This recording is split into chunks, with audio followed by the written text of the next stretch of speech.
तो delta TB के formula से हम लोग लिख सकते हैं T dash P minus TB equal to K B into molality, और मोलालिटी का वैल्यू मतलब कि इक्वेशन रख दो, weight of solute by molar mass of solute into 1000 by weight of solvent. अब आप बताइए टी डैश बी और टीबी, इन दोनों के वैल्यू को हम लोग एक्सपेरिमेंट से निकाल लेते हैं। प्योर सॉल्वेंट लेंगे, बॉइलिंग पॉइंट निकाल लेंगे, सॉल्यूशन बनाए, बॉइलिंग पॉइंट निकाल लिए, तो ये मालूम हो गया नोन बाय एक्सपेरिमेंट।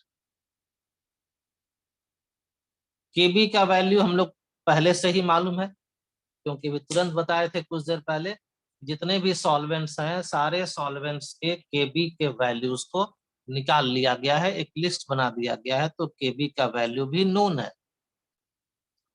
अब हम लोग जब सॉल्यूशन बनाएंगे तो सॉल्यूट मिलेगा हम लोगों को सॉल्यूशन बनाने के लिए, तो क्या कीजिए कि उस सॉल्यूट को मशीन पर रखिए और उसका वेट निकाल लीजिए, यानी कि सॉल्यूट का वेट भी हम लोगों को नोन हो गया।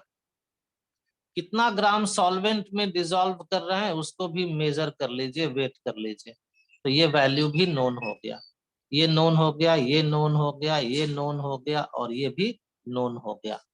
और ये है मोलर मास ऑफ सॉल्यूट। लेकिन आपको दे दिया गया है कोई अननोन सॉल्यूट, ये आपको दे दिया गया है और कहा गया है कि बताओ भाई इसका मोलर मास क्या होगा। आप लैब में आपको ले जाया गया और आपको कोई 10 ग्राम 20 ग्राम का कोई सॉलिड सॉल्यूट दे दिया गया, मान लो 10 ग्राम का सॉलिड सॉल्यूट दे दिया गया। ये नहीं बताया गया कि यूरिया है कि ग्लूकोज है कि सुक्रोज है कि सोडियम क्लोराइड है कि कैल्शियम क्लोराइड है, ये नहीं बताया गया, सिर्फ दे दिया गया कि लो सॉल्यूट लो, और कहा गया कि बताओ इसका मोलर मास क्या होगा।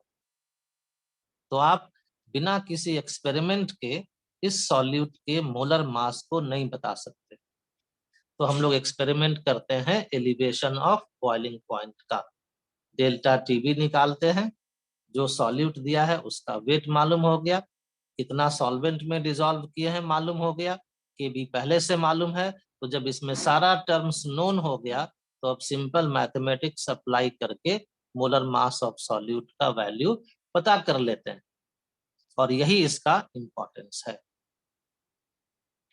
कि हम लोग केबी डेल्टा टीबी के हेल्प से, that is with the help of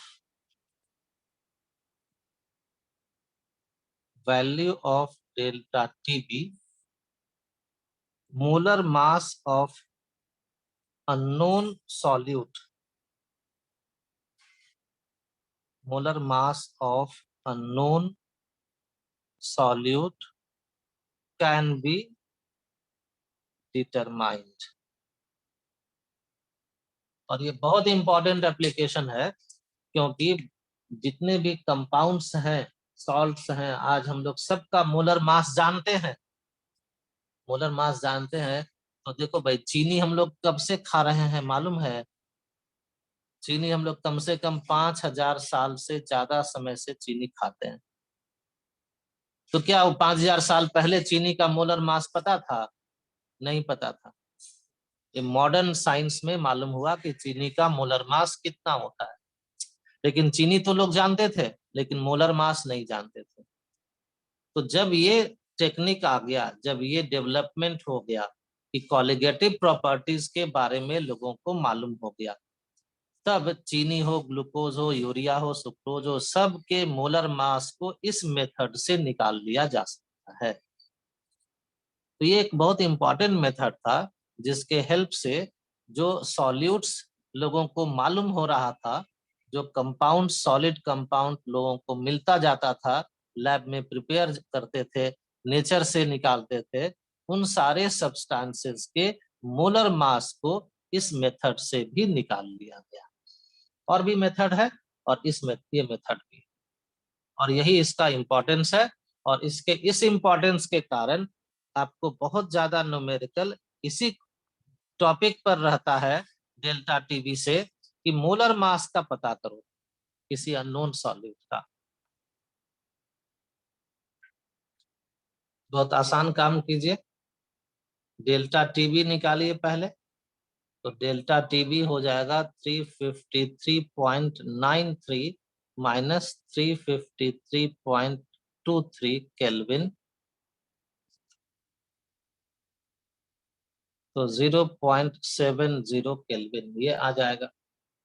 अब इसके बाद फॉर्मूला यूज कीजिए, delta TB equal to KB into W solute by molar mass of solute into 1000 by weight of solvent। Delta TB का value रखिए 0.70, केबी का value रखिए 2.52, wait of solute हम लोगों को 1.5 दिया हुआ है, मोलर मास तो निकालना है into 1000 और वेट ऑफ सॉल्वेंट है 90। और अब इस इक्वेशन को सॉल्व कर लीजिए एंड गेट एम सॉल्यूट। बहुत सीधा काम था, सारा वैल्यूज जो दिया हुआ है उन वैल्यूज को रख करके और फॉर्मूला में यूज कीजिए। फॉर्मूला करेक्ट होना चाहिए। और आपको बता दें कि ये क्वेश्चन 2 मार्क्स में रहेगा, और 2 मार्क्स में रहेगा तो ये करेक्ट फॉर्मूला लिखने के लिए आपको 1 मार्क मिलेगा। और करेक्ट फॉर्मूला लिखने के बाद जो वैल्यूज है इन सब का, इन सारे टर्म्स का, उन सारे वैल्यूज को सही सही लिखने के लिए फिर आपको हाफ मार्क मिलेगा। और फिर आप इसका काम ये काम कीजिएगा, इस इक्वेशन को सॉल्व करके एम सॉल्यूट निकालिएगा, तो फिर आपको हाफ मार्क मिल जाएगा। और इस तरह से 2 मार्क्स के क्वेश्चन को स्टेप वाइज मार्किंग किया जाता है। ठीक है, कुछ लोग आंसर भेजे हैं अपना। तो इसका सॉल्यूशन हो गया, यहाँ से शुरू किए, delta TB equal to T dash B minus TB. Therefore आपको तो निकालना है, नहीं आपको निकालना है टी डैश बी ना, तो T dash B equal to क्या हो जाएगा, डेल्टा टीबी माइनस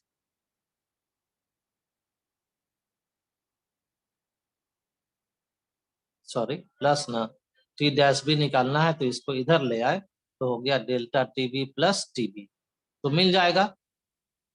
तो टी डैश बी के लिए टीबी मालूम है, डेल्टा टीबी निकालिए और उसमें ऐड कर दीजिए।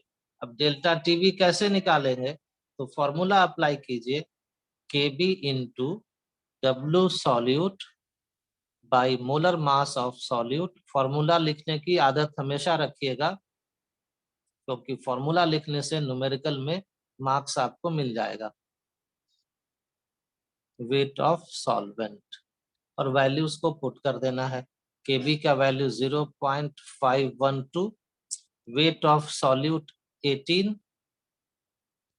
और सॉल्यूट ग्लूकोज है तो हम इधर लिख दे रहे हैं, ग्लूकोज का फॉर्मूला होता है C6H12O6 और इसका मोलर मास होता है 180, क्योंकि ग्लूकोज का तो फॉर्मूला क्वेश्चन में दिया ही हुआ है, तो उसके फॉर्मूला से आप उसका निकाल लीजिए मोलर मास, और मोलर मास को यहाँ इक्वेशन में पुट कर दीजिए 180 into 1000 divided by weight of solvent भी है 1000, तो ये कैंसिल हो गया, 18 से ये कैंसिल 10 टाइम्स, तो delta TB equal to 0.0512 kelvin, और ये वैल्यू आ गया। तो अब यहाँ से निकालिए T dash B, therefore T dash B equal to delta TB plus TB, that is 0.0512 kelvin plus कितना दिया है 373.15, 373.15 15 केल्विन जोड़ दीजिए।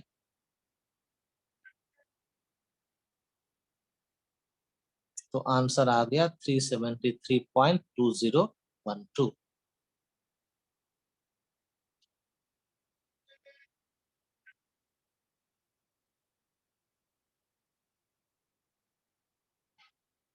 सारा वैल्यूज मिल गया। और वेट ऑफ सॉल्यूट निकालना है। डेल्टा टीबी मालूम हो गया, केबी दिया हुआ है, तो अब इक्वेशन अप्लाई कीजिए। Delta TB equal to KB into W solute by molar mass of solute into 1000 by weight of solvent। Delta TB हम लोग यहाँ निकाल चुके हैं, उस वैल्यू को पुट कर देते हैं 0.42। केबी यहाँ दिया हुआ है 0.512। वेट ऑफ सॉल्यूट तो निकालना ही है। मोलर मास यहाँ निकाल चुके हैं 92 इंटू 1000, और वेट ऑफ सॉल्वेंट एकदम शुरू में ही क्वेश्चन में दिया हुआ है 500। तो अब सॉल्व कर लीजिए।